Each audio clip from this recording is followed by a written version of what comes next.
ইসলামী ছাত্র শিবির শুধুমাত্র একটি ছাত্র সংগঠন, একটি ছাত্র রাজনীতির নাম নয়, বরং ইসলামী ছাত্র শিবির একটি স্বতন্ত্র শিক্ষা প্রতিষ্ঠান। একটি শিক্ষা প্রতিষ্ঠানে ক্লাস থাকে, এখানেও ক্লাস রয়েছে। এখানে প্রথমে সমর্থক হইতে হয়, কর্মী হইতে হয়, সাথী হইতে হয়, সদস্য হইতে হয়। এরপরে তাকে উচ্চতর সিলেবাস, সদস্য হওয়ার পরে থেমে যায় না, বরং তাকে একটা রাস্তা দেখিয়ে দেওয়া হয়। সেই রাস্তা হচ্ছে জ্ঞানের চূড়ান্ত শীর্ষ জায়গায় নিজেকে নিয়ে যাওয়ার জন্য আপ্রাণ প্রচেষ্টা চালিয়ে যাওয়া। সেই রাস্তা মানে হচ্ছে সিরাতুল মুস্তাকিমের পথে নিজের জ্ঞান আমলকে সমৃদ্ধ থেকে সমৃদ্ধ এবং এটার একটা উচ্চতর মানে নিজেকে পৌঁছে নেয়া। এটার নাম হলো ইসলামী ছাত্র শিবিরের ক্লাস। এখন আসেন, ইসলামী ছাত্র শিবিরের সিলেবাস আছে? আছে, আছে। এই সিলেবাসে কি আছে? এই সিলেবাসে একজন ছাত্রকে তার এই দুনিয়ার শ্রেষ্ঠত্ব অর্জন করার জন্য, রব্বানা আতিনা ফিদ দুনিয়া হাসানা, এই দুনিয়ার কল্যাণ অর্জনের জন্য যা কিছু প্রয়োজন, যা কিছু জানা প্রয়োজন, তার ইতিহাস জানা প্রয়োজন, ইতিহাস আছে। তার ভূগোল জানা প্রয়োজন, ভূগোল আছে। তার অর্থনীতি জানা প্রয়োজন, অর্থনীতি আছে। তার সায়েন্স জানা প্রয়োজন, সায়েন্স আছে। তার শিল্পকলা সাহিত্য জানা প্রয়োজন, এখানে সমাহার রয়েছে। প্রিয় ভাই, এরপর এখানে ক্লাসের ব্যবস্থা আছে, আছে, আছে। কি ক্লাস? কোরআন ক্লাস। আমরা বলতেছি কোরআন ক্লাস, কোরআন তালিম।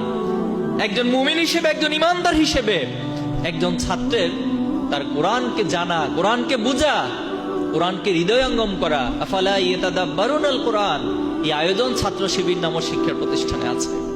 এখানে সামষ্টিক পাঠ রয়েছে, যার মধ্য দিয়ে তিনি তার মেধা এবং তার মেধার বিকাশ ঘটাতে পারেন। এখানে একজন ছাত্রকে শিক্ষামূলক অংশগ্রহণ, ক্যারিয়ার গাইডলাইন মূলক প্রোগ্রাম আপনার জন্য আয়োজন রয়েছে। আপনি দুনিয়াতে ভালো ক্যারিয়ার করতে চান, আপনি ভালো রেজাল্ট করতে চান একাডেমিকলি, আপনার জন্য চমৎকার গাইডলাইন রয়েছে। কোথায় করতে চান?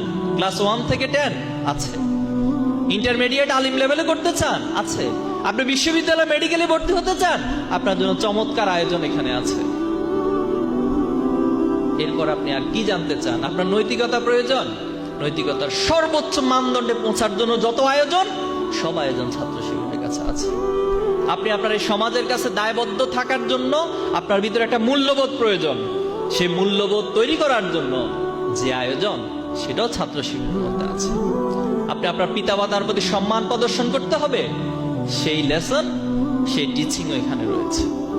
আপনি স্পিরিচুয়াল হবেন, নিজেকে আধ্যাত্মিক লেভেলে পৌঁছাবেন, আমাদের সভ্যদারি নামক প্রোগ্রাম রয়েছে। যে সভ্যদারি প্রোগ্রাম আপনাকে, আমাকে, এই সমাজের ছাত্রদেরকে আল্লাহর গোলামির অনুভূতি এবং রাত্রিকালীন নিজের শত ব্যস্ততা, নিজের সারাদিনের শত কাজের পর যখন রাতের বেলায়, রাতের গভীরে আল্লাহর কাছে জায়নামাজে দাঁড়িয়ে নিজের মনের কথাগুলো আল্লাহর কাছে তুলে ধরা, সেই আধ্যাত্মিক, সেই স্পিরিচুয়াল পাওয়ার অর্জনের সকল আয়োজন এখানে রয়েছে। কি প্রয়োজন একজন শিক্ষার্থীর তৈরি হওয়ার জন্য? সবকিছুই ছাত্র শিবিরে রয়েছে। আপনি কো কারিকুলার অ্যাক্টিভিটিস হিসেবে নিজেকে তৈরি করতে চান, আপনার জন্য ডিবেটের ব্যবস্থা রয়েছে। আপনি সাহিত্য চর্চা করতে চান, আপনার জন্য সাহিত্য আড্ডার ব্যবস্থা রয়েছে। কি করতে চান আপনি? এত চমৎকার একটা শিক্ষা প্রতিষ্ঠান, এত বড় একটা নিয়ামত বাংলাদেশের এই জমিনে আল্লাহ তাআলা কিছু ভাইয়ের মাথা থেকে, কিছু ভাইয়ের চিন্তা থেকে আজকে আমরা নিয়ামত ভোগ করছি।